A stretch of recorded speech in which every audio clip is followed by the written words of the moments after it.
ওঠো সাজিদ, আজ তোমার রোজা রাখতে হবে না?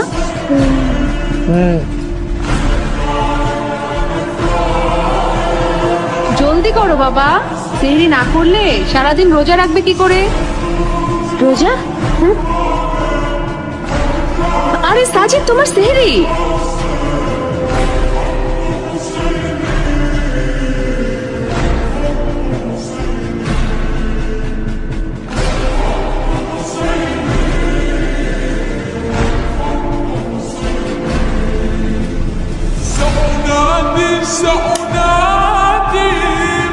ভুলে গেছো?